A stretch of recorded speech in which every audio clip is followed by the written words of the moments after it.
I will mention hadiths alias Sunnah in this section, which includes 6 books of hadiths and the book of Hafiz ibn Hajar al-Asqalani called Bulugh al-Maram. There are many types of hadiths. Sahih, Hasan, Laif are the main categories among them. Sahih hadiths are the most important document after the Quran. The majority of Muslims believe that if someone denies authentic hadith, he will be out of Islam. All hadiths in Bukhari and Muslim are said to be Sahih. Hadith means Prophet's sayings, acts and no objections, which are reported by authentic sources. Interestingly, these hadiths are recorded 200 years after the death of the Prophet. Until then, it was transmitted by mouth from generation to generation. Hadith recording history is a long topic and I will explain it in another video. The hadith books mentioned in this have been published by Saudi publishers named Darussalam and Lebanese-based publishers with branches in Pakistan and other Muslim countries. Therefore, these hadiths cannot be rejected by accusing Jews fabrication. The English translation is provided by senior Islamic scholars in Saudi Arabia. Therefore, it cannot be attributed to misinterpretation. You can quickly check these hadiths by going to the website of sunnah.com or Joyful Humans or any other Islamic website and typing the hadith number. You can also see the PDF link bottom of reference hadith on the website. حدثنا أنس قال النبي صلى الله عليه وسلم لا يؤمن أحدكم حتى أكون أحب إليه من والده وولده والناس أجمعين. Narrated Anas, the Prophet said, none of you will have faith till he loves me more than his father, his children and all mankind. Kitab Bukhari, book number 2, hadith number 8, hadith reference 15. حدثنا عبد الله بن هشام قال كنا مع النبي وهو آخذ بيد عمر بن الخطاب فقال له عمر يا رسول الله لأنت أحب إلي من كل شيء إلا من نفسي. فقال النبي لا والذي نفسي بيده حتى أكون أحب إليك من نفسك. فقال له عمر فإنه الآن والله لأنت أحب إلي من نفسي. فقال النبي الآن يا عمر. This is most dangerous Islamic belief I have ever seen, and no one will be a Muslim until he loves the Prophet more than himself or anyone else or anything else. And if you don't become a Muslim, then you will not get a bigger breasted woman in heaven and will have to suffer in eternal hell. That's why they kill the blasphemers of Prophet. They are excited to be killed and jailed for it. Another thing is that there are no Muslims who do not study this hadith. The hadith that is going to be told in rest of this book will be heard only by few of the priests. Muslims say that Safiya loved the Prophet from long time ago and was waiting to become his wife. If that is the case, the question arises to why Safiya was enslaved. Will a Muslim who has not done wrong, who has not fought against Islam, be enslaved? The second thing is that Safiya was told to go back to her family, but it is not found in the Islamic scriptures, the Sahih Hadith and Quran. The question is, why did he say that to Safiya? He was the first to get Safiya when those captured in the war were enslaved together and distributed later. When Muhammad Nabi found out that Hiya had a beautiful girl in his hand, Nabi bought Safiya in exchange of 7 slave women. Do these 7 slaves not need freedom? Why did not tell them to go back to their families? Moreover, Muslims conquered and took possession of the Khyber area where Safiya and her family lived. Family members were enslaved or killed. The groom was also killed. What left there to go back to? Why our Muslims are so illogical to justify these inhuman incidents? The Prophet did what Allah permitted through the Quran, chapter number 33, verse number 50 and 52. No Muslim can say or deny that what is said in Quran and authentic hadith is false. who are the Muslim scholars to prevent what Allah has promised to the Prophet. And Anas radiallahu anhu, فقال صلى الله عليه وسلم الصبح قريبا من خيبر بولسم ثم قال الله أكبر خريبة خيبر إذا نزل بساعة فسا. Narrated Anas, the Prophet offered the Fajr prayer near Khaybar when it was still dark, and then said, Allahu Akbar, Khaybar is destroyed. For whenever we approach a hostile nation to fight, then evil will be the morning for those who have been warned. Then inhabitants of Khaybar came out running on the roads. The Prophet had their warriors killed, their offspring and women taken as captives. Safiya was amongst captives. She first came in the share of Dahiya al-Kalbi, but later on she belonged to the Prophet. The Prophet made her manumission as her mahar. It is mentioned in Bukhari, book number 64, hadith number 240. And Anas حدثنا عن أنس قال أقام النبي بين الخيبر والمدينة ثلاثة يبنى عليه بصفية بنت حيي فقال المسلمون إحدى أمهات المؤمنين أو مما ملكت يمينه فقالوا إن حجبها فهي من أمهات المؤمنين وإن لم يحجبها فهي مما ملكت يمينه فلما ارتحل أبطالها خلفه ومد الحجاب بينها وبين الناس. Narrated Anas, the Prophet stayed for 3 days between Khaybar and Medina, and there he cohabited with Safiya bint Huyay. In this hadith, mentioning that Yubna alihi bi Safiya bint Huyay, its correct meaning is Prophet Muhammad cohabited with Safiya for 3 days. Islamic translation, they are trying to whitewash like marriage. The Muslims wondered, is she considered as his wife or his slave girl? Then they said, if he orders her to veil herself, she will be one of the mothers of believers.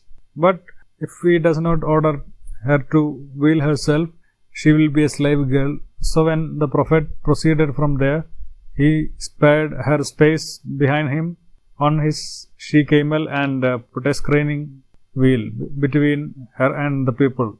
Then people got to understand that she was the wife of Prophet.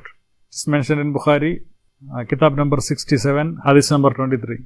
An Anas ibn Malik radiallahu anhu, قال قدمنا خيبر فلما فتح الله عليه الحسنى ذكر الجمال صفية بنتي ابن أخطب وقد قتل زوجها وكانت عروسا فاستوى النبي صلى الله عليه وسلم فخرج بها حتى بلغنا سدة الصحابة. Anas ibn Malik, we arrived at Khaybar, and when Allah helped his apostle to open the fort, the beauty of Safiya bint Huyay, whose husband had been killed while she was a bride, was mentioned to Allah's apostle.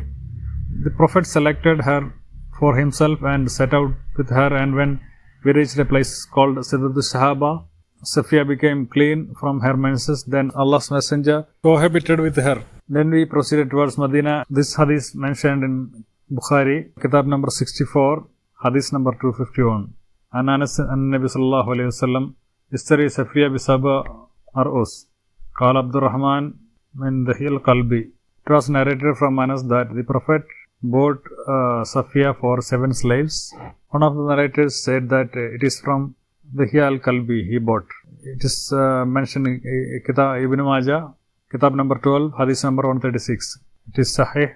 On the way, Nabi is satiating Safiya's sexual thirst by interrupting the journey of others and setting up a tent, and to note that Safiya is a woman who witnessed murder of her father, her husband, and all of her family, including her husband, by the Prophet and his gang just few days before. Muslims justify the idda of other women by saying that it is time for their husband's bereavement. None of this applies to Safiya. What filth justifying the grave bastard? For those who still don't get it, let me give you an example. A Muslim leader's daughter is attacked by a non-Muslim leader and made one of his many wives. What will come to your mind when she walks in front of Muslims in non-Muslim clothes and stuff? Through this, the Arabian bandit is sending the message that if anybody stands against them, those will be destroyed and their daughters will be carrying children of Muslims. This is the method of primitive tribal terrorists, isn't it? حدثنا عبد الله يقول كنا نعوذ مع رسول الله صلى الله عليه وسلم ليس لنا النساء فقلنا على نستخسي فنهانا. Abdullah ibn Masud reported, we are on expedition with Allah's messenger and we had no woman with us. We said, should we not have ourselves castrated? He forbade us to do so. Then he granted permission that we should contract temporary marriage for stipulated period, giving her a garment and have a sex with her. Abdullah then recited the verse that those who believe do not make unlawful the good things which Allah has made lawful for you, and do not transgress. Allah does not like transgressors. Chapter number 5, 87. It is mentioned in Muslim, Kitab number 16, Hadith number 13. Abu Nadra reported, while I was in the company of Jabir, a person came and said, there is difference of opinion among Ibn Abbas and Ibn Zubair about two mutas between Tamattu Hajj and temporary marriage with women. Whereupon Jabir said, we have been doing this during the lifetime of Allah's Messenger, and then Umar forbade us to do so, and we never resorted to them. It is also mentioned in Muslim, book number 15, Hadith number 233. There are people who go to the Gulf and stay away from their wives from 2 or 3 years. By the time the Prophet and his companions went on a short journey, they felt sexual poverty. For that, the slaves were raped. Temporary weddings were held. Remember that all this is apart from for wives. Today's poor Muslims live without even indulging themselves by belief that sexual pleasure are haram. They even don't do masturbation. If someone does it without another way, he will suffer hell-bent on guilt, duplicity, exploitation and stupidity at its height. In chapter Ahzab, verse number 50, it is said that if a believing woman gives her body to Prophet, it is also permissible if the Prophet intends to nikah her. The primary meaning of nikah is sexual consummation. As I told before, marriage is called sawaj in Arabic. Nikahul yad means masturbation. That is to perform sexual consummation with the hands. Moreover, in the first part of this ayah, it is said that the spouse who gave the reward, after that, it is also permitted to have sex with slaves captured through war. The one who has common sense can easily understand that gifting a body is not a marriage. I doubt that it was about temporary marriage without rewarding clothes or anything else. The name given as a body gifting may be because it was freely given to the Prophet. In Bukhari, one hadith mentions that Khawla bint Hakim was one of the women who presented her body to the Prophet. Her name is not in the list of Prophet's wives, even slaves. The justification given by Muslims is that Prophet did not accept it.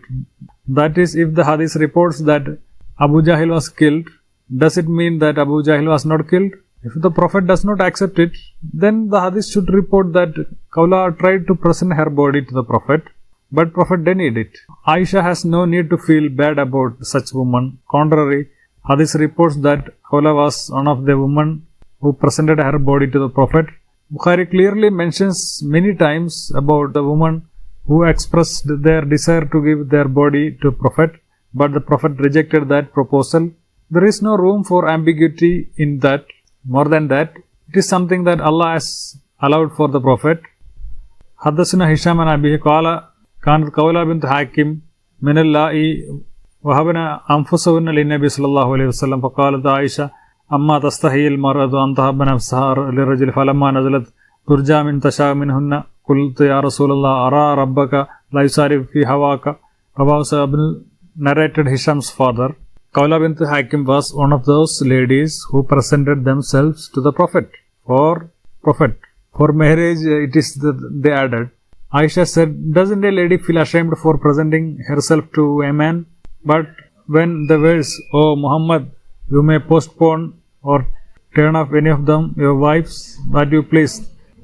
Chapter number 3351 Quran was revealed. Aisha said, O Allah's Messenger, I do not see but that your Lord hurries in pleasing you. Kitab, it is mentioned in Bukhari, chapter number 67, hadith number 50. When Aisha expressed her resentment at Prophet's lustful explorations, the verse revealed that the Prophet could divorce his wives if he wished. With that, Aisha realizes that who Allah is. Posing the dictator is the same as committing suicide. And Anas narrated, Sabit al-Banani, I was with Anas while his daughter was present with him. Anas said, a woman came to Allah's apostle and offered herself to him, saying, O Allah's Messenger, do you have any need for me? Thereupon Anas' daughter said, what a shameless lady she was. Shame, shame. Then Anas said, she was better than you. She desired the Prophet, so she offered her body to him. First, I was just copying from Islamic source. Then I found something wrong. Then I checked what is that wrong. Then here in Arabic, Ila Rasulullahi Ta'irilu alayhi. Arallah Ta'iril. Ta'iril means offered. I checked in Google translation. Its meaning is Ta'iril means offer. Wahaba means presented. Offer and presented means there is a difference. Of course, everybody knows that. Ya Rasulullah alayki bi haja. Do you need me? It is very simple. Faqalat. Then Anas again said, Faralat alayhi nafsaha. Somebody presented means you accepted the presentation, and but somebody is offering you, then it is different. Muslim and other hadith books cite that when Aisha spoke disparagingly of a woman who donate their bodies to the Prophet, the verse was revealed that Prophet could divorce the wives of his choice. It will be clear to the wise who Allah is here. Aisha is also understood that Aisha's reference to your Lord is something to be noted.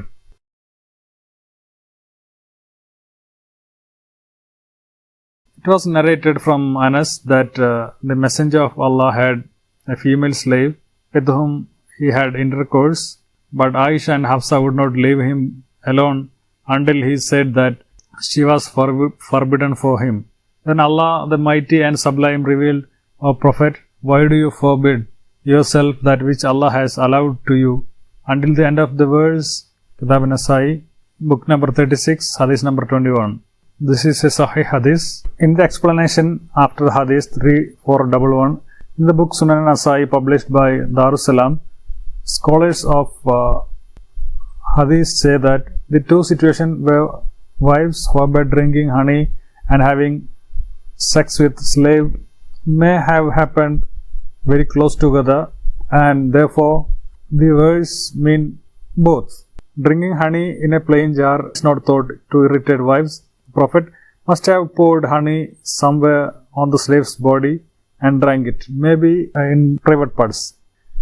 This is the real character of the Prophet whom Muslims try to whitewash, but those Muslims have no place in Islam or Islamic scriptures.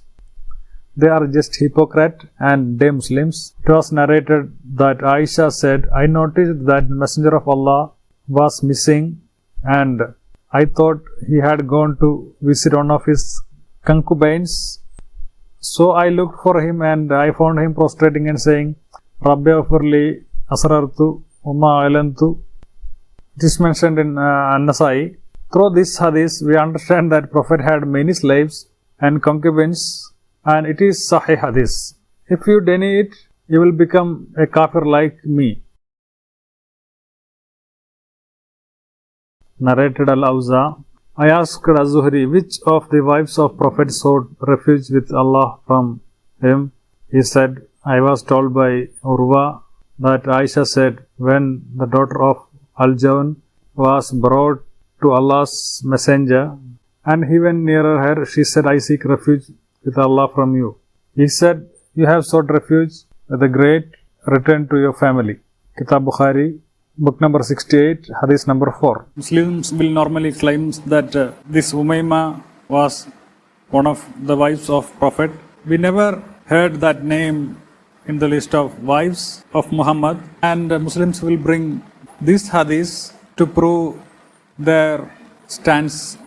We will check this hadith. Hadathana Awza'i, Qala Sa'altu Zuhri. Here Awza'i says that Qala Sa'altu, we asked Zuhri, Ayyi azwaj nabi, which wives of the Prophet, isti'adat minhu, seek refuge from him. Qala akhbarni, then Urwa reports from Aisha. Please note that this Awza'i never seen Muhammad or never lived in the time of Muhammad, and Zuhri also didn't see. This Awza'i asks, and both of them are not lived in the time of Muhammad. And what Aisha says, Aisha is one of the wife of Prophet, as everybody knows. And Ibn al-Jawn, she says that this woman is not a wife of Prophet, but contrary, she says that she is the lady of or daughter of Jawn tribe. Sahal bin Sa'd reported an Arab woman was mentioned before Allah's Messenger. He commanded Abu Said to send a message to her, and he sent a message to her. She came and stayed in the fortress of Bani Sa'ada. Allah's Messenger went out until he came to her while she was at that time sitting with her head downcast. When Allah's Messenger talked to her, she said, I seek refuge with Allah from you. A'udhu billahi mink. Thereupon he said, I keep you away from me. They said, do you know who he is? She said, no. They said, he is the messenger of Allah. He came to you in order to give you the proposal of marriage. She said, then I am the most unfortunate woman because of this. Means defiance. This is mentioned in Muslim, Kitab number 36, Hadith number 116. فَقَالُوا هَذَا رَسُولُ اللَّهِ جَاءَكِ لِيَخْطُبُكِ. He went to her to propose her. It proves that she is not a wife of Prophet, because if she is a wife, then there is no need to propose her in marriage. Proposal is not post-marriage process. If you have a little bit common sense, you can understand this. This is Bukhari Hadith, and it also says that liyakhtubuki. Now this hadith became Muttafaqun alayhi, and in Muttafaqun alayhi hadith saying that she is not a wife of Prophet. If she was a wife of Prophet, then no need to propose her in marriage. We went out with the Prophet to a garden called Ashawt till we reached two walls between which we sat down. The Prophet said, sit here, and went in the garden. The Jawniya, a lady from Bani Jawn, had been brought and lodged in a house in a date palm garden in the home of Umayma bint An-Nu'man bin Sharahil, and her wet nurse was with her. When the Prophet entered upon her, he said to her, give me yourself, Habi Nafsakali, as a gift. She said, can a princess give herself in a marriage to an ordinary man? The Prophet raised his hand to pat her so that she might become tranquil. She said, A'udhu billahi mink, I seek refuge with Allah from you.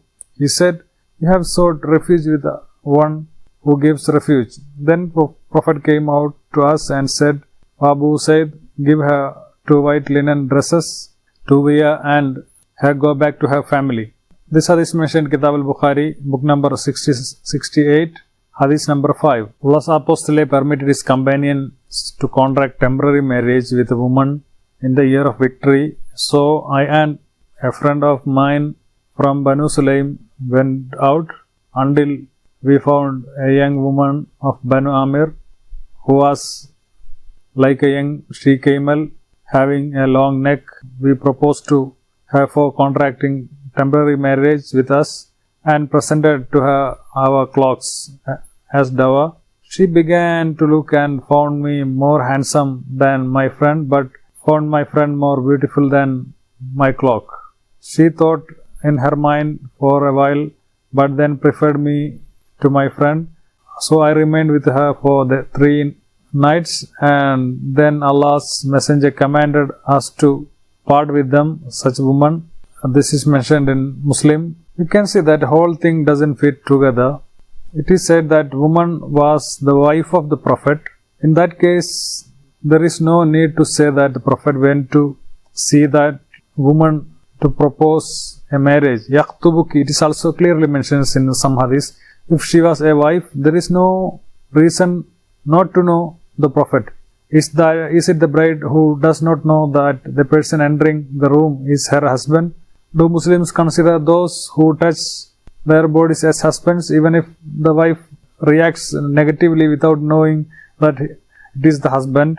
Will it lead to divorce? Aren't Muslims who justify this admitting that all their marriage are like this?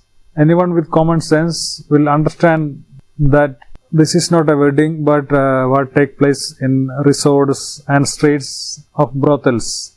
Look at the last hadith. A temporary marriage with rewarding clothes. Allah has exempted the Prophet from giving clothes. As we mentioned earlier, chapter number 33, 50. When the Prophet approached the woman for sexual pleasure, she insulted him.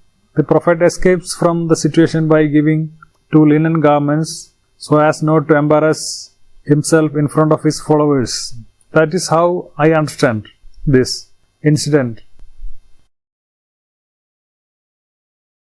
Narrated Anas ibn Malik, Allah's Messenger used to visit Haram bint Milhan, who would offer him meals. Haram was the wife of Ubadah bin Asamit. Allah's Messenger once visited her and she provided him with food and started looking for lice in his head.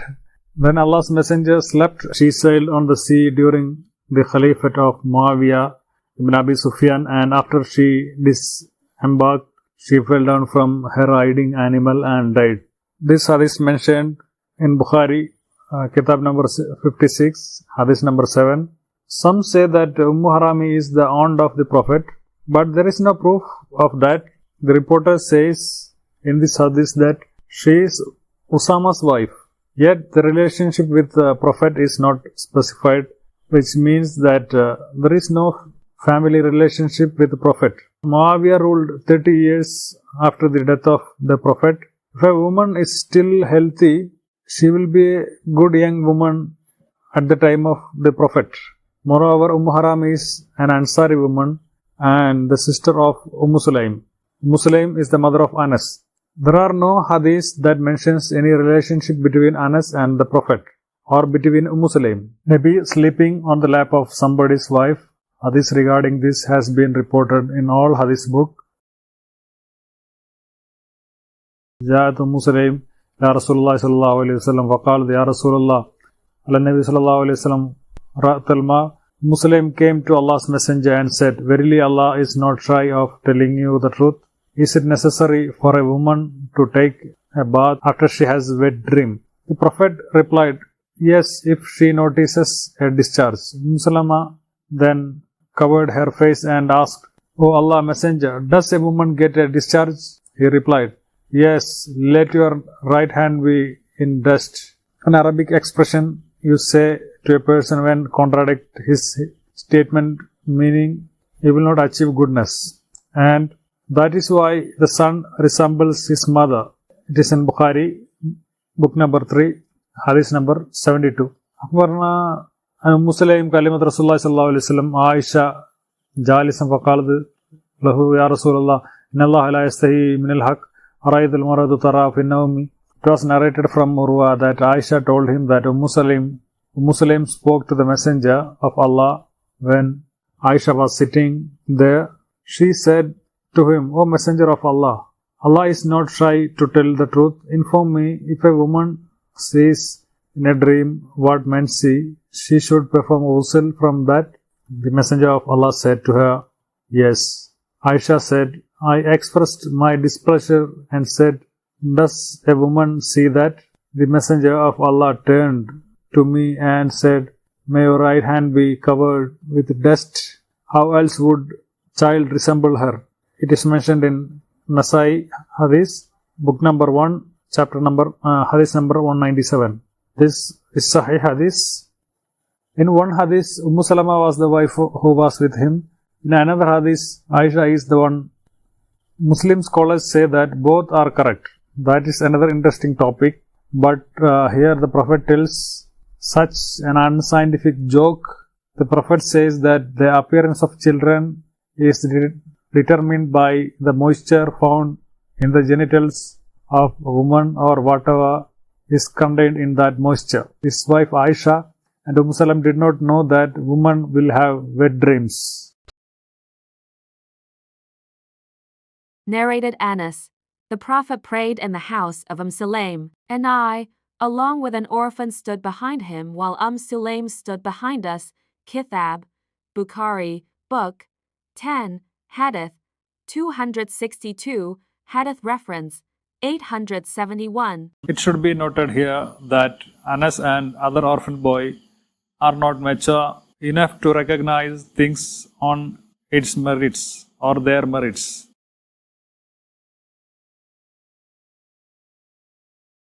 Narrated Thumama. Anas said, Sulaim used to spread a leather sheet for the Prophet, and he used to take a midday nap on that leather sheet at her home. Anas added, when the Prophet had slept, she would take some of his sweat and hair and collected the sweat in a bottle and then mix it with succa kind of perfume while he was still sleeping. Kitab Bukhari, Book. There is no need to explain this hadith further. Muslim had no relation with the Prophet. Why the Prophet goes to the house of non-relative woman and sleeps? Why woman collects his sweat? What's going on here? Is it an inspirational act for generations till the end of this world? Narrated Anas bin Malik. The Prophet confided to me a secret which I did not disclose to anybody after him, and Sulaim asked me about that secret, but I did not tell her. Kitab, Bukhari. What will be the secret that will not be told to anyone? What is that secret that Anas hesitated to tell even to his own mother, Sulaim? And why did Anas report that there was a secret and inform generations of centuries? Could it be the story of the lusty games between Sulaim and the Prophet?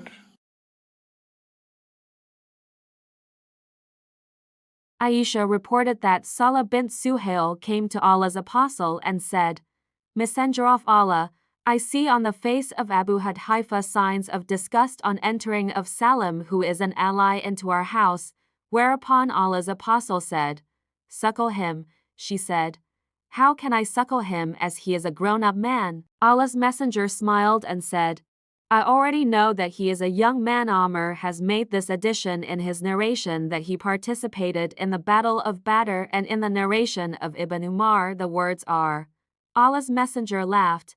Kitab, Muslim. Zainab bint Abi Salama said, I heard Aisha, the wife of the Prophet, say, Salah bint Suhail came to the Messenger of Allah and said, O Messenger of Allah, I see displeasure in the face of Abu Hudhaifa when Salam enters upon me. The Messenger of Allah said, Breastfeed him. She said, He has a beard. He said, Breastfeed him, and that will take away the displeasure in the face of Abu Hudhaifa. She said, By Allah, I never saw that on the face of Abu Hudhaifa after that. Kitab, Nasai. Those who try to whitewash it say that the purpose here is not breastfeeding, but putting the teat in the bowl. In that case, there is no need to say that Sahala's adopted son is male and he has beard. Moreover, Arabic word rala means breastfeed. There is another word Arabic for drinking. As per Muslims' logic, are we not the adopted sons of the cows? And remember, O Muhammad, when you said to the one on whom Allah bestowed favor and you bestowed favor, keep your wife and fear Allah, while you concealed within yourself that which Allah is to disclose, and you feared the people, while Allah has more right that you fear him.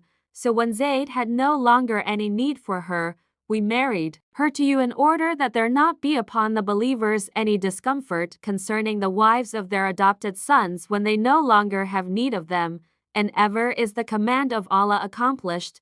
Quran 33-37. The setting for the hadith was the revelation of Ayah to marry Zainab, wife of Zayd, who was the adopted son of the Prophet. A leader who puts an entire society in trouble for his lust. After this verse, adopted sons became non-mahram. The law requires women to wear veils in front of non-relative men. That is the reason why Sahala was asked to breastfeed her adult son.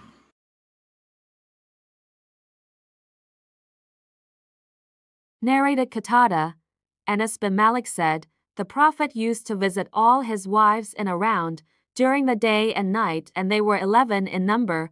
I asked Anas, had the Prophet the strength for it? Anas replied, we used to say that the Prophet was given the strength of 30 men, and Sa'id said on the authority of Qatada that Anas had told him about 9 wives, only not 11. Kitab, Bukhari. It was narrated from Abu Rafi that the Prophet went around to all of his wives in one night, and he had a bath after each one of them. It was said to him, O Messenger of Allah, why not make it one bath? He said, this is purer, better and cleaner. Kitab, Ibn Majah. It was narrated from Anas that the Prophet used to go round to all his wives with one bath. Kitab, Ibn Majah. One thing is clear, that the Prophet used to go to all his wives on same day and used to bath of janaba. If you had just gone to visit, there was no need to take a bath of janaba. In Islam, Muslims should have mandatory bath after sex, and it is called janaba bath.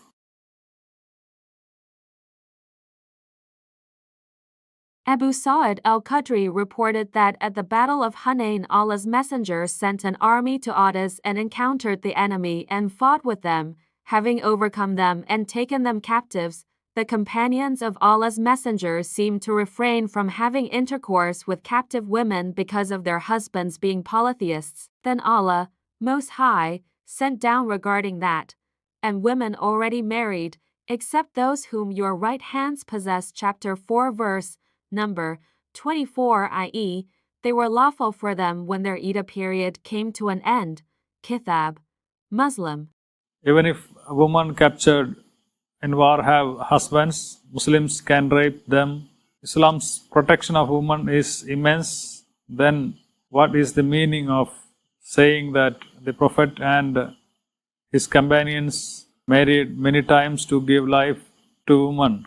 Though Muslims accept that Muslims are attacked and enslaved and their wives are married by theirs, common sense people don't seem to agree. There are those who ask why mention incidents which happened centuries ago. Certainly, it is a valid concern. The barbarians from other tribes may have done the same like Muhammad after him, but when they die, the problem ends with them. Unlike other barbarians, the problem from Muhammad is still continues today. A large part of the people of the world believe that every act of Muhammad is virtuous and should be imitated one by one.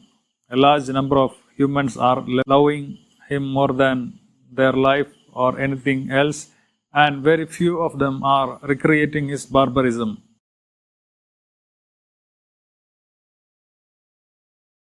Narrated Ibn On.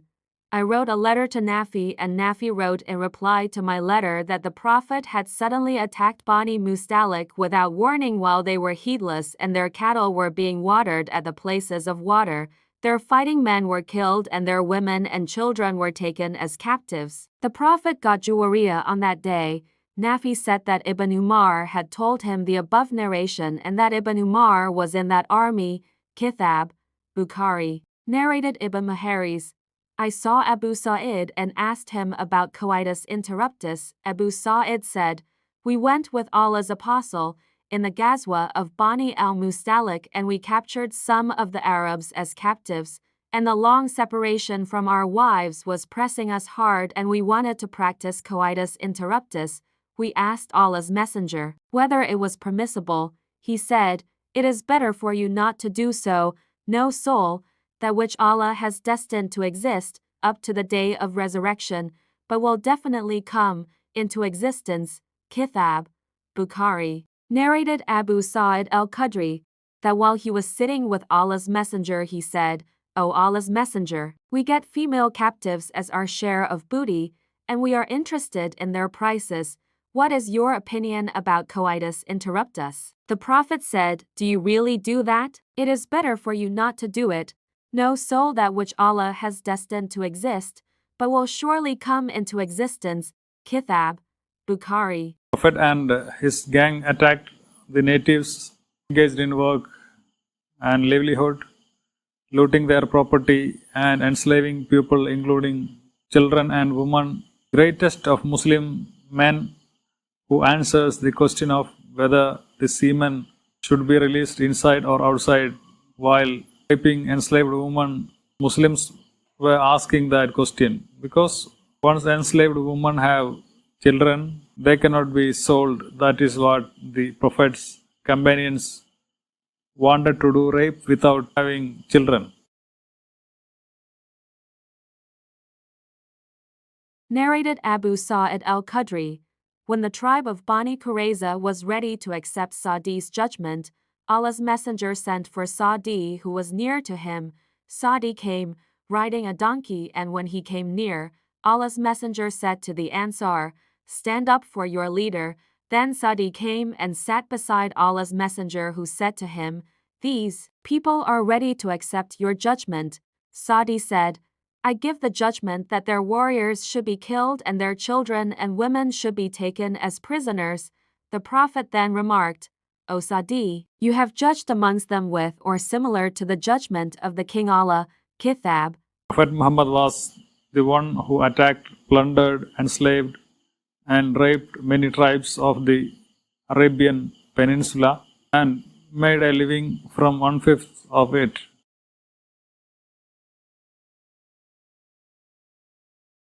It is reported on the authority of Sabbi Jathama that the Prophet of Allah, when asked about the women and children of the polytheists being killed during the night raid, said, They are from them. Kitab. Prophet had no guilty feelings of killing non-Muslim women and children.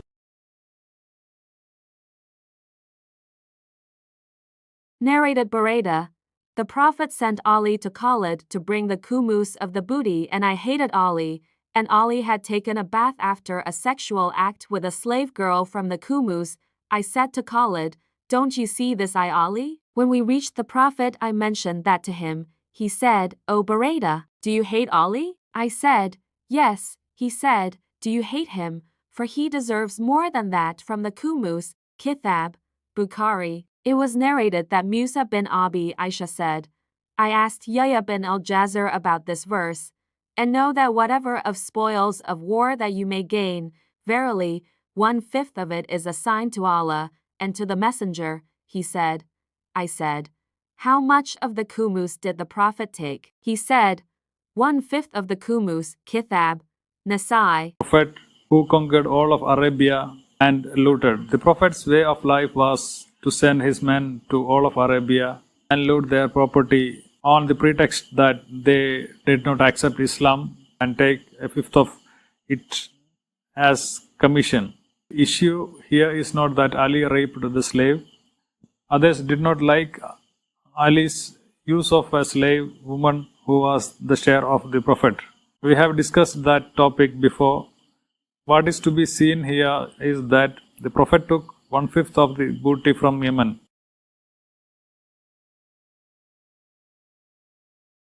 Abu Bakr, Fatima and Ali were fighting over the looted properties of the Prophet.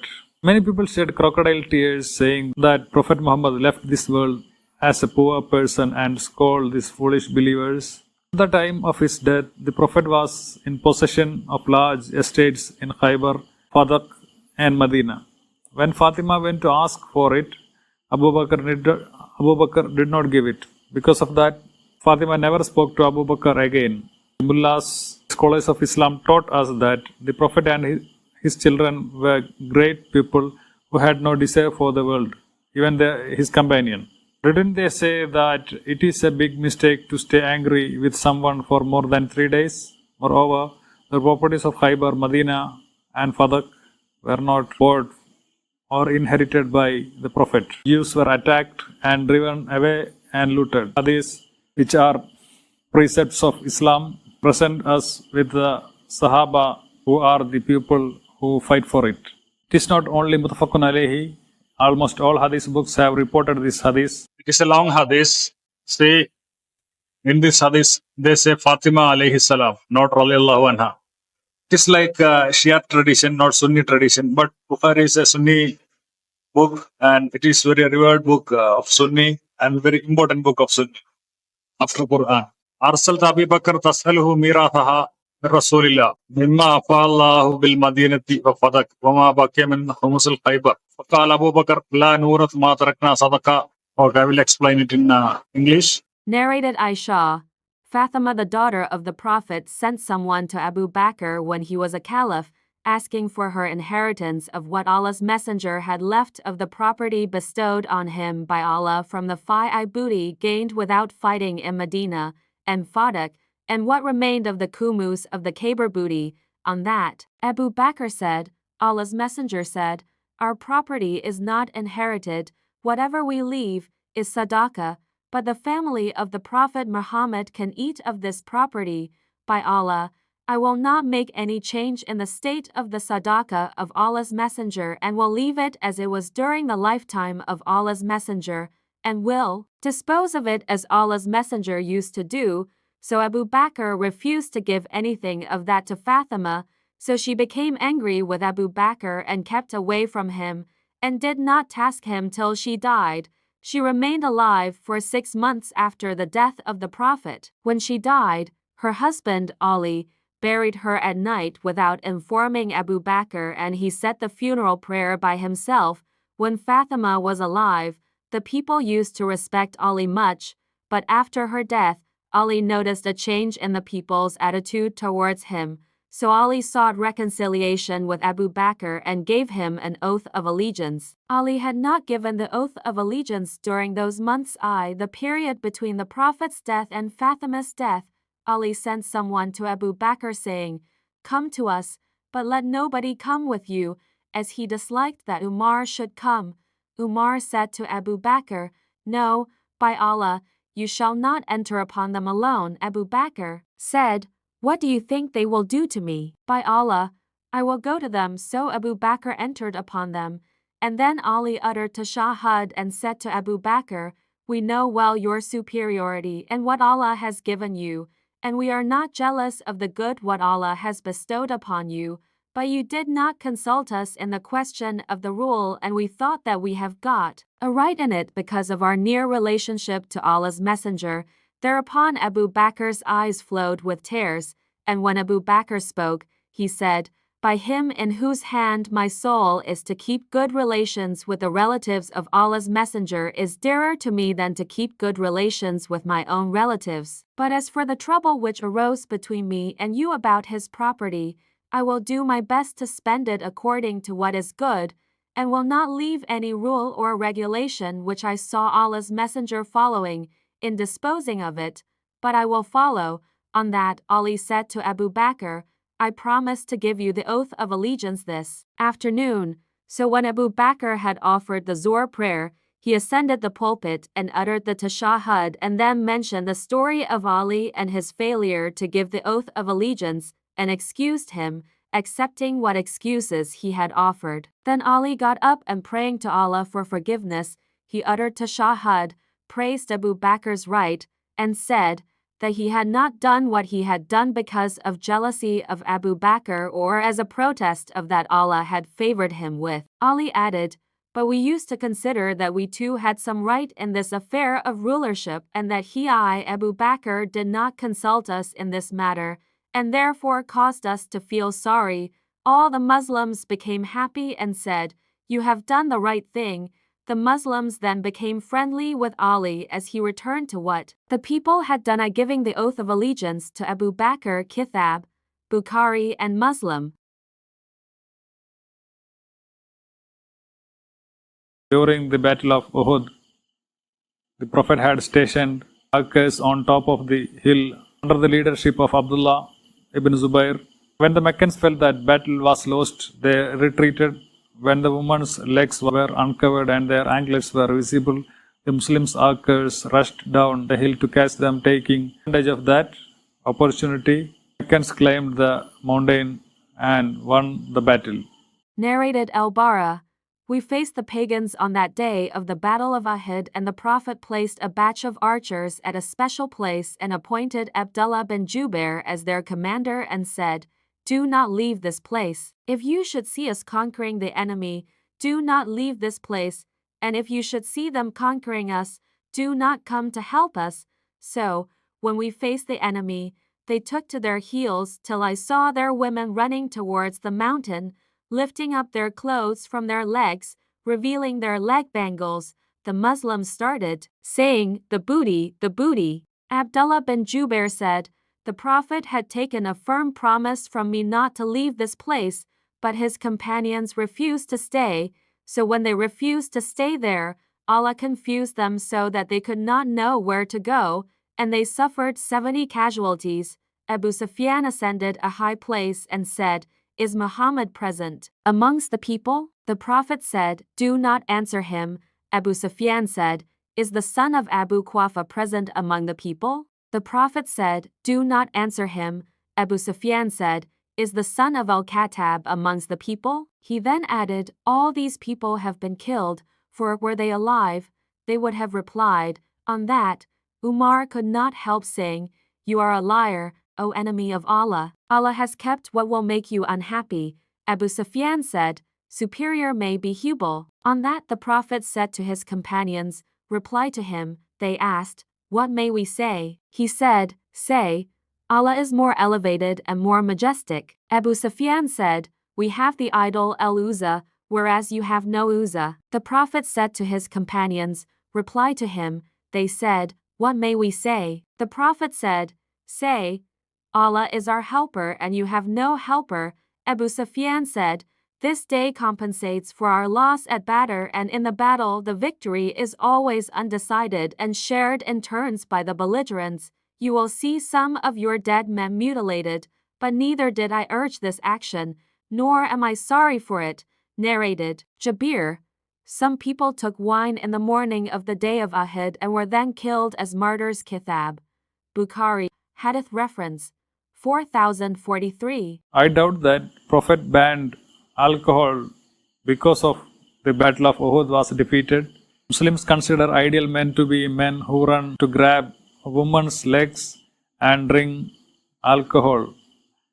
Muslims justify this by saying that there is no problem if you die after drinking alcohol in those days when alcohol was not prohibited. So you can do anything unless Allah forbids it. Aren't you saying that terrorist organizations are good people who are still doing many things that Allah has made halal?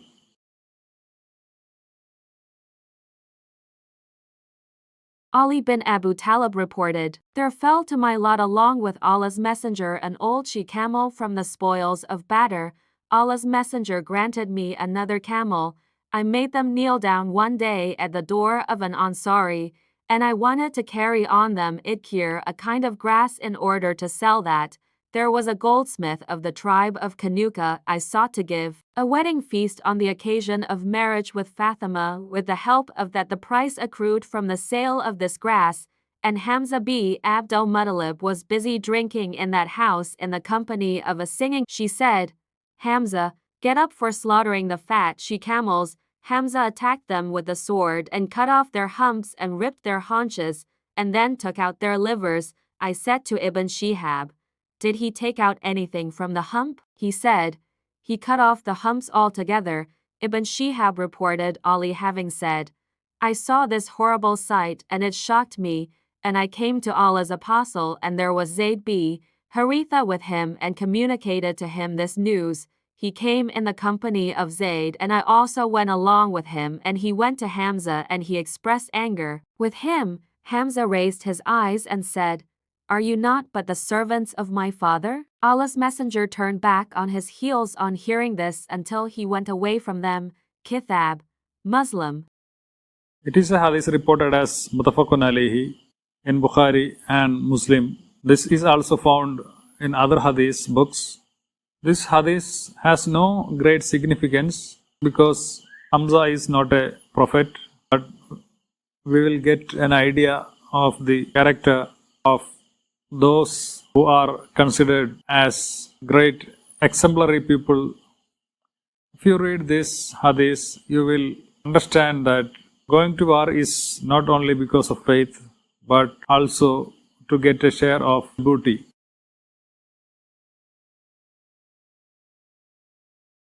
Aisha was the only prophet's wife who got married through the bride's father.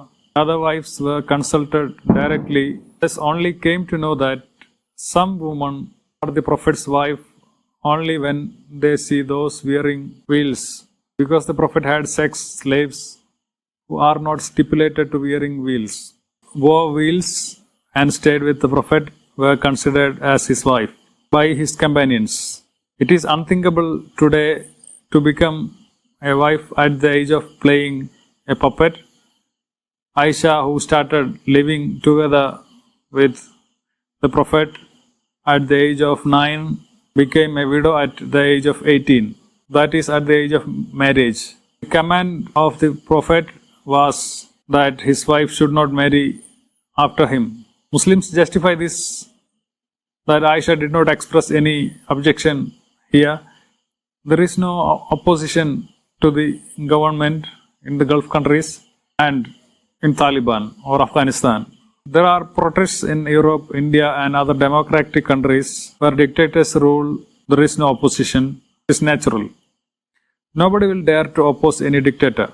When the Prophet asked Abu Bakr to marry Aisha, Abu Bakr asked the Prophet, "Are you not my brother?" Then the Prophet replies that it is only in religion but not in life. From this hadith I can understand Abu Bakr's displeasure. If you wish, you can relate this to Aisha's war against Ali, the Prophet's cousin and Prophet's son-in-law, and the dispute between Fatima and Abu Bakr over the Prophet's inheritance. Narrated Aisha that the Prophet married her when she was 6 years old, and he consummated his marriage when she was 9 years old, and then she remained with him for 9 years till his death. Kitab, Bukhari. Narrated Urwa. The Prophet asked Abu Bakr for Aisha's hand in marriage. Abu Bakr said, "But I am your brother." The Prophet said, "You are my brother in Allah's religion and his book, but she Aisha is lawful for me to marry." Kitab, Bukhari. Number 19. And the interesting thing is that Abu Bakr's real name is Abdullah and Abu Bakr is his nickname. Bakr means virgin. Anybody who has doubts can search in Google and confirm it. Aisha is the only virgin wife of the Prophet, and Abdullah is the father of virgin means Abu Bakr. Muslims try to justify that Bakr means camel, but I could not find in English Arabic dictionary more than that.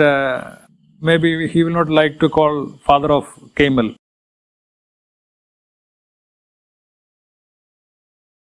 Suicide is a major sin in Islam. It is believed that if someone commits suicide, the same should be done in hell. Bukhari reports that when Khadija's cousin, who was Christian priest, died, the revelation stopped, and the Prophet went to the top of mountain and attempted to suicide by jumping from there. Khadija's cousin Waraka was a Christian scholar who wrote Bible interpretation. He was like the brother-in-law of the Prophet. It has an indication of where the Quran came from. This hadith is also a proof of why the Quranic verse about marrying woman was not revealed in Mecca. Islam was a joint venture with Khadija and Muhammad. After acquiring more and more wealth, what any rich person wants is fame and status. Khadija used her dependent and servant Muhammad. That's why anti-woman verses did not descend in Mecca. This is also the answer to why the Prophet did not marry another woman until Khadija died. Moreover, how can the servant who lived at Khadija's expense marry another woman? When the Prophet reached Medina, he found some people who believed that he was Prophet who received divine revelation. So the Prophet took advantage of it. Naturally, you can find of what I said from the hadith. It's a long hadith. من رؤوس شواهق الجبال رأى كي يتردى من رؤوس شواهق الجبال فكلما أوفي بذروة الجبل لكي يلقي منه نفسه تبتع له جبريل. This is what is relevant. But after a few days, Waraka died and divine inspiration was also paused for a while, and Prophet became so sad as he intended several times to throw himself from the top of high mountains, and every time he went to the top of the mountain in order to throw himself down, Gabriel would appear. This hadith mentioned in Bukhari, book number 91, kitab number 91.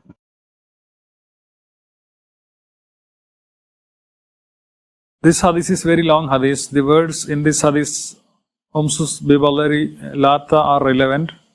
Faqala lahu Abu Bakr Umsus ballar lat.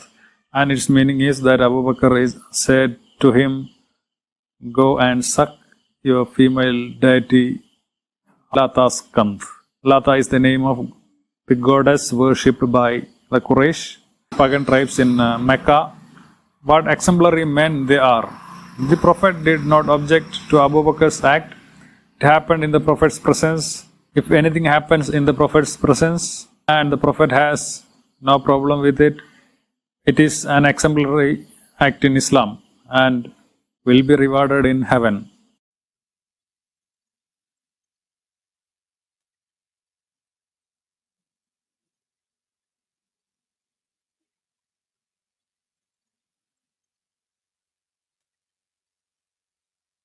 This hadith is mentioned in Bukhari, hadith reference 2731.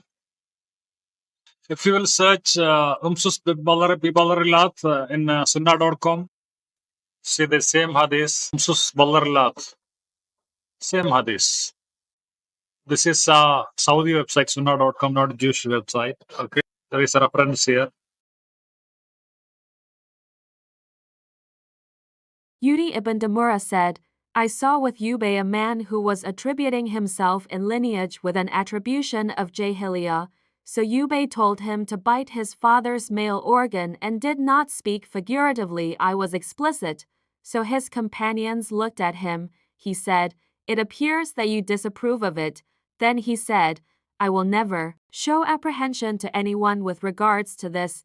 Verily, I heard the Prophet, may Allah bless him and grant him peace, say, whomever attributes himself in lineage with an attribution of Jahiliyyah, then tell him to bite his father's male organ and do not speak figuratively. I be explicit. Kitab Al-Adab al-Mufrad. It is a book written by author of Bukhari. Narrated Ibn Umar, Allah's Messenger said, this matter caliphate will remain with the Quraysh even if only two of them were still existing. Kitab Bukhari. It has been narrated on the authority of Abu Huraira that the Messenger of Allah said, people are subservient to the Quraysh, the Muslims among them being subservient to the Muslims among them, and the disbelievers among the people being subservient to the disbelievers among them. Kitab Muslim. Thus, Muhammad was a racist who created the religion of Islam to impose his race, Quraysh, on others. It has been narrated on the authority of Abdullah that the Messenger of Allah said, the caliphate will remain among the Quraysh even if only two persons are left on the earth. Kitab Muslim. I was surprised that this hadith is also in Sunni book. Shias, who are the majority in Iran, say and believe that there are 12 Imams. Shias recite Qunut in all their prayers before Ruku, and they call Fatima and Ali as alayhi salam, but Sunni says radiallahu anha. I have seen in authentic hadith that the Prophet used to do so. Sectarianism is not our subject, so we will not go into it.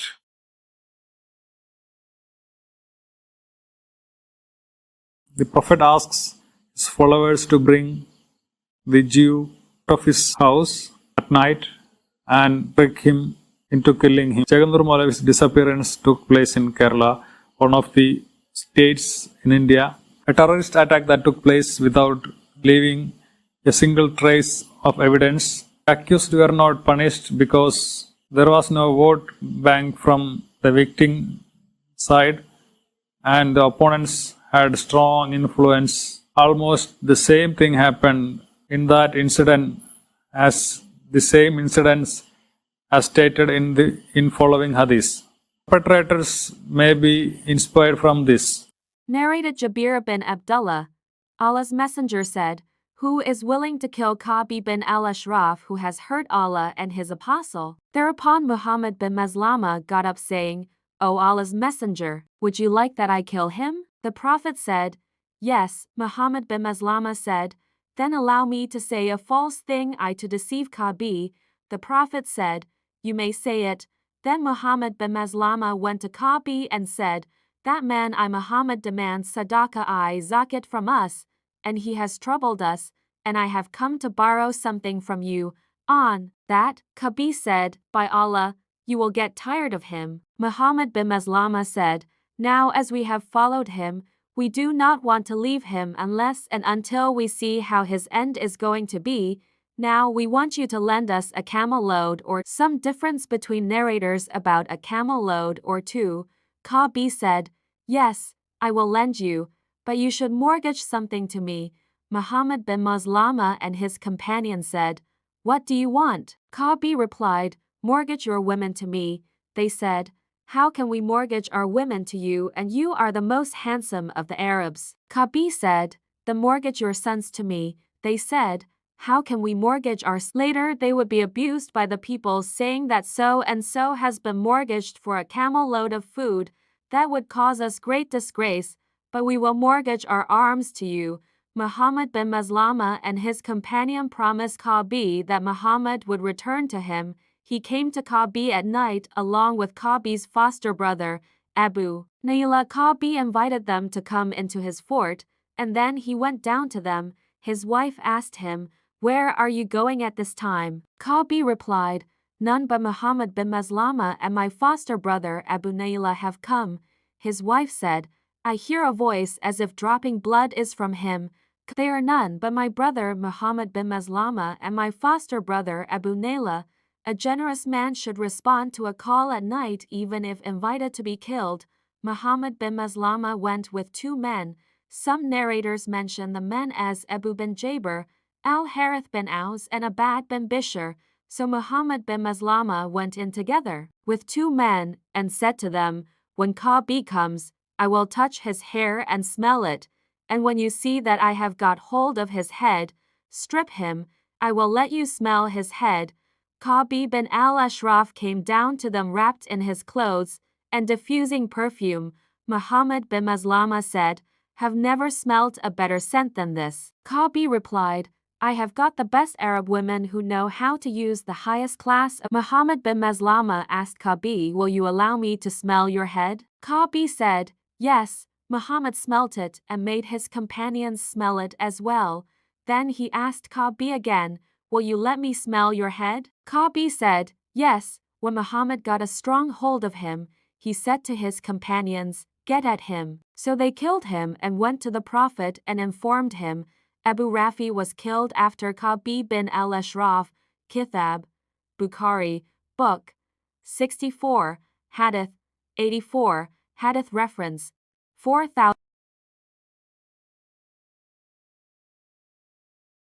Miswar bin Makramali reported that he heard Allah's Messenger say, as he sat on the pulpit, "The sons of Hisham bin Mughira as asked my permission to marry their daughter with Ali bin Abi Talib." That refers to the daughter of Abu Jahl for whom all had sent a proposal for marriage, but I would not allow them. I would not allow them. I would not allow them, and the only alternative possible is that Ali should divorce my daughter and then marry their daughter, for my daughter is part of me. He who disturbs her in fact disturbs me, and he who offends her offends me. Kitab, Muslim. Narrated al-Miswar bin Makrama, I heard Allah's Messenger who was on the pulpit, saying, Banu Hisham bin al-Mughira have requested me to allow them to marry their daughter to Ali bin Abu Talib, but I don't give permission, and will not give permission unless Ali bin Abi Talib divorces my daughter in order to marry their daughter, because Fatima is a part of my body, and I hate what she hates to see, and what hurts her, hurts me. Kitab, Bukhari. Muhammad forbade his son-in-law Ali from another marriage. There is no way for anyone to have any doubt or dispute about fact that the Prophet was the center of double standards.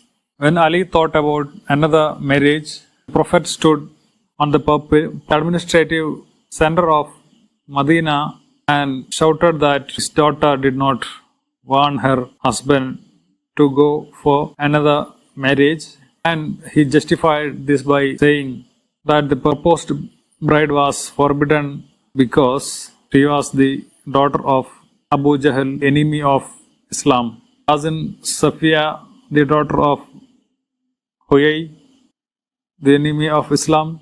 In the case of Ali, widow protection is gone. I don't know any hadith or ayah which states that multiple marriages goal is widow's welfare, but it is said by the idiots who are still in a position to justify the actions of the 6th century man. Narrated Anas bin Malik, a group of people from Uqal or Urayna tribe, but I think he said that they were from Uqal, came to Medina and they became ill, so the Prophet ordered them to go to the herd of milch she-camels and told them to go out and drink the camel's urine and milk as a medicine, so they went and drank it, and, when they became healthy, they killed the shepherd and drove away the camels. This news reached the Prophet early in the morning, so he sent some men in their pursuit, and they were captured and brought to the Prophet before midday. He ordered them to cut off their hands and legs and their eyes to be branded with heated iron pieces, and they were thrown at Al-Hara, and when they asked for water to drink, they were not given water. Abu Kilaba said, "Those were the people who committed theft and murder and reverted to disbelief after being believers Muslims, and fought against Allah and His Apostle." Kitab, Bukhari. How can the Prophet, who did barbarian punishment by drinking up the camel urine, cutting off hands, limbs, and gouging out eyes, be merciful? Aren't these the deeds of terrible Arabian bandit?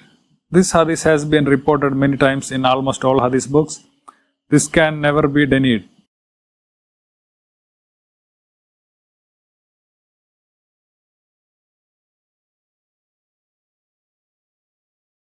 It was narrated from Anas that Ali came to some people of Asad who worshipped idols and burned them. Ibn Abbas said, "But the Messenger of Allah said, whoever changes his religion, kill him." Kitab, Nasai. Narrated Ikrimah, Ali burnt some people, and this news reached Ibn Abbas, who said, "Had I been in his place, I would not have burnt them." As the Prophet said, "Don't punish anybody with Allah's punishment." No doubt, I would have killed them, for the Prophet said, "If somebody, a Muslim, discards his religion, kill him." Kitab, Bukhari. Muhammad ordered the killing of those who changed religion. Religion means Islam. Incoming only allowed in Islam. Almost all Sunnah books reported this hadith.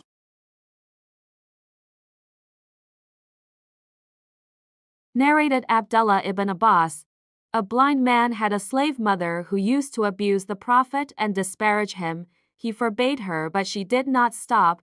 He rebuked her, but she did not give up her habit.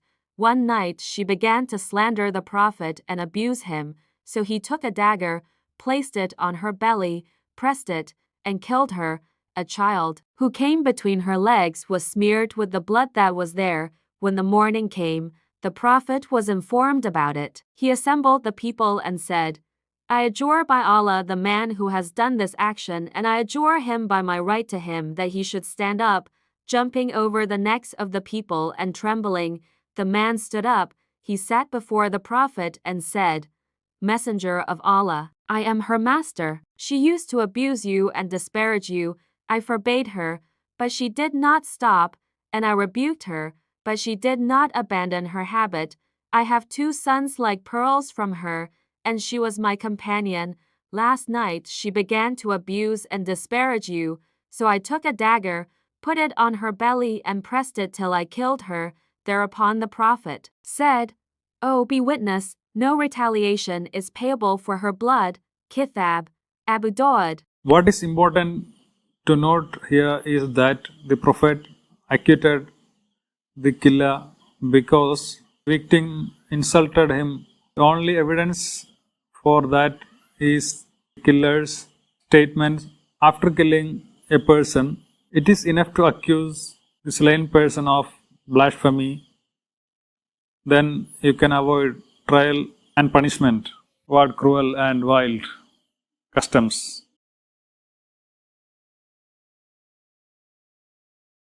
Narrated Abdullah.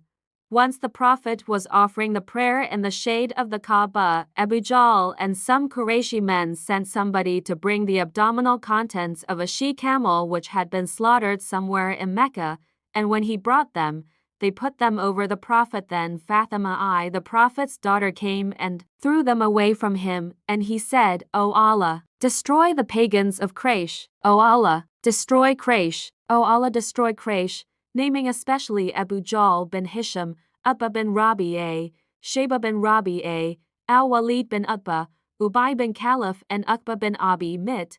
The narrator, Abdullah, added, "I saw them all killed and thrown in the Badr well." Kithab, Bukhari. Narrated Amr bin Maymun. Abdullah bin Mas'ud said, while Allah's Messenger was praying beside the Kaaba, there were some Quraysh people sitting in a gathering. One of them said, "Don't you see this who does deeds just to show off? Who amongst you can go and bring the dung, blood and the abdominal contents, intestines, etc., of the slaughtered camels of the family of so, and then wait till he prostrates and put that in between his shoulders?" The most unfortunate amongst them, Uqbah bin Abi Mu'ay, went and brought them, and when Allah's Messenger prostrated, he put them between his shoulders. The Prophet remained in prostration, and they laughed so much that they fell on each other. A passerby went to Fatima, who was a young girl in those days. She came running, and the Prophet was still in prostration. She removed them and cursed upon the Quraysh on their faces. When Allah's Messenger completed his prayer, he said, "O Allah, take revenge on the Quraysh." He said so thrice and added, "O Allah, take revenge on Amr bin Hisham, Utbah bin Rabi'a, Shayba bin Rabi'a, Al-Walid bin Utbah, Umayyah bin Khalaf, Uqbah bin Abi Mu'ay, and Umar bin Al-Walid." Abdullah added, "By Allah, I saw all of them dead in the battlefield on the day of Badr, and they were dragged and thrown in the Kalab, a well at Badr." Allah's Messenger then said, "Allah's curse has descended upon the people of the Kalab well." Kithab. Islamic preachers say that the Prophet even forgave those who put rotting camel intestines on his body, but the hadith says otherwise. It is no use telling religious priests not to lie. Do they say anything with evidence? At Makkah, Muhammad Nabi was not in a position to take revenge, but he prayed to Allah for revenge and took revenge at Badr. The Prophet was a wretch who had a grudge that would not end even after killing. Where is the example of patience in this? Is it right to misrepresent religion and spread lies? In other words, isn't a religion a pile of lies? Fight those who believe not in Allah nor the last day, nor hold that forbidden which hath been forbidden by Allah and His Messenger, nor acknowledge the religion of truth, even if they are of the people of the book, until they pay the jizya with willing submission, and feel themselves subdued. Quran 9:29. It has been narrated by Umar bin al-Khattab that he heard the Messenger of Allah say, "I will expel the Jews and Christians from the Arabian Peninsula and will not leave any but Muslim."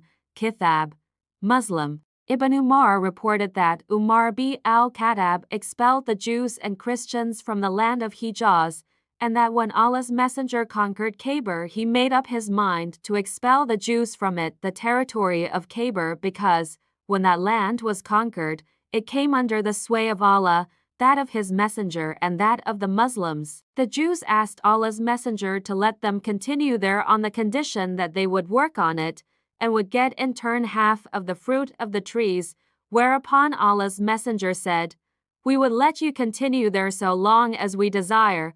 So they continued to cultivate the lands till Umar externed them to Taima Angariha, 2 villages in Arabia, but out of Hijaz, Kithab, Muslim. Muhammad and his followers were such big racists and communalists.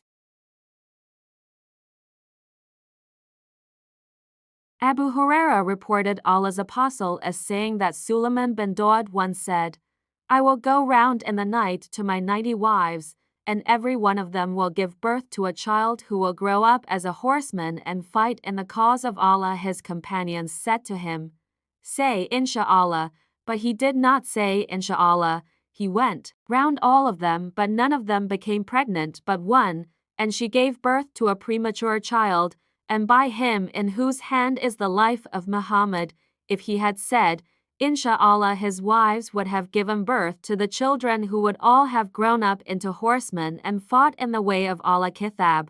Just as it has said that wine gets stronger with age, historical men also get stronger with age. If the Prophet Muhammad had sex with 11 wives during one day and night, Prophet Sulaiman had sex with about 100. O Allah, send prayers upon Muhammad and upon the family of Muhammad, just you as have sent prayers upon Ibrahim and upon the family of Ibrahim, and bless Muhammad and the family of Muhammad just as you have blessed Ibrahim and the family of Ibrahim in all the worlds. Verily you are the praiseworthy, the glorious. Arabs and Jews are the first type of people who received God's blessings. This is a prayer that every Muslim should say 5 times in the prayer. I have not come across this in hadiths, but this is what fiqh imams' teachings and Muslims follow. That is a program that inculcates in the minds of every Muslim that Jews and Arabs are blessed by God. The Islamic belief is that the Arabs and Jews are the son of Abraham. They accept this second-class citizenship, subordination and servitude.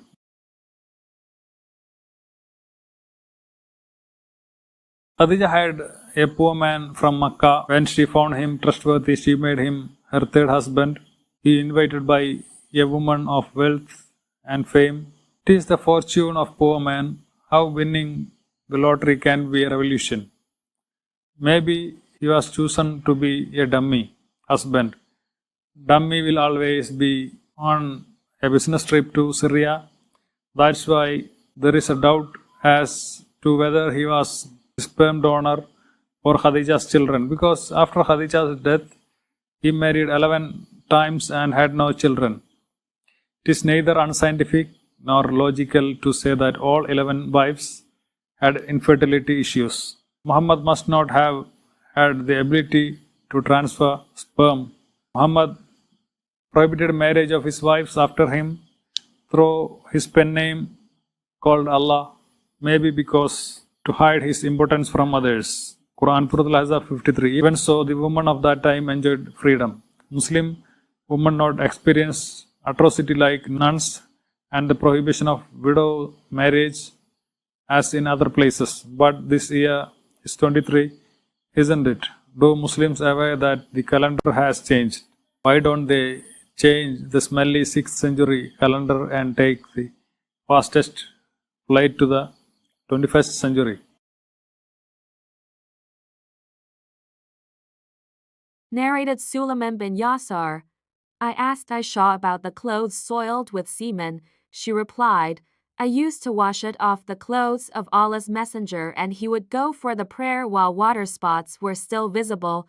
Kithab, Bukhari. The Prophet did not have children from 11 wives in Medina as per evidence or proof. Muhammad's purpose behind marriage in Medina is just sex, and he did not intend to make children from marriage. It is easy to say that make children more and increase Muslim population, but it is not easy task. Population is declining in developed nations because people are getting more educated. In the hadith itself says that Aisha seen semen in Muhammad's dress. If he want to make a child, then Aisha would not wash semen from his dress. If semen will found in dress, then there is no possibility of children.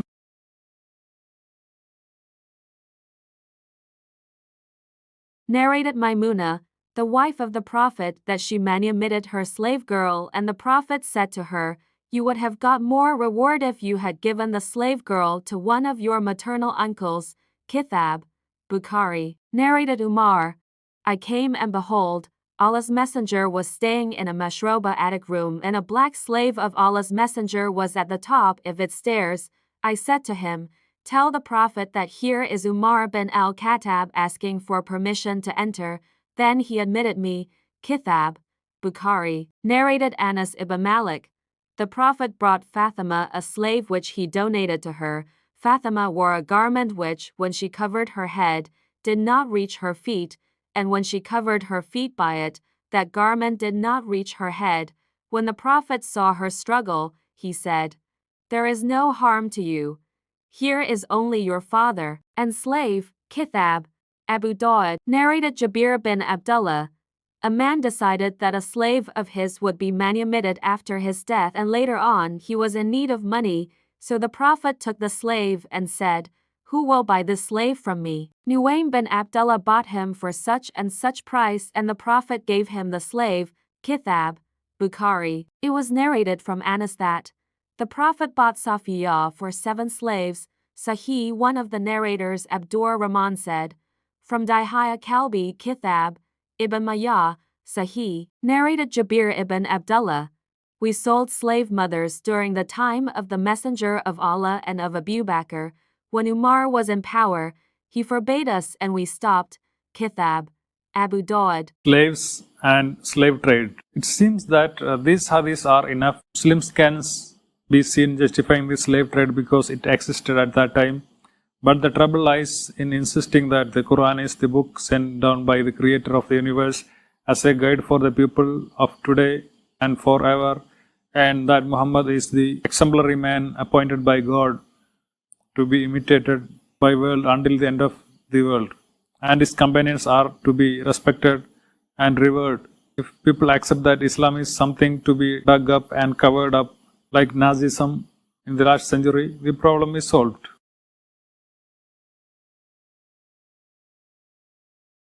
Many hadiths can be cited in this way, but only some of the most important ones are included. I totally relied on Islamic sites and books for this endeavor, and you can see the difference. I don't think that Muslim readers will change after reading this book. I myself changed gradually because by praying 5 times a day, religion has taken root in our minds. When some people realize that they have been cheated, the rhythm of their mind can go wrong. I am not aiming for everyone to leave Islam, but let's avoid communalism, give others their due, and be tolerant. Let's move on knowing that none of this matters. There is no big issue in praying for confidence. Even if nothing happens, there will be relief. A man can upgrade himself as a universal human being or downgrade as a communal person. The realization that we are all one is an overwhelming feeling. Let there be light in our lives. May we be able to live happily as long as we live. Thanks for watching. Please download the book titled Why I Am Not Muslim from Amazon. Why I Am Not Muslim is a book that contains Quranic verses, Sunnah and Sahih hadiths that are inhuman and illogical. You can go to Amazon app or website and search abdulkaderputhiya or go to link provided in video description and click to buy book.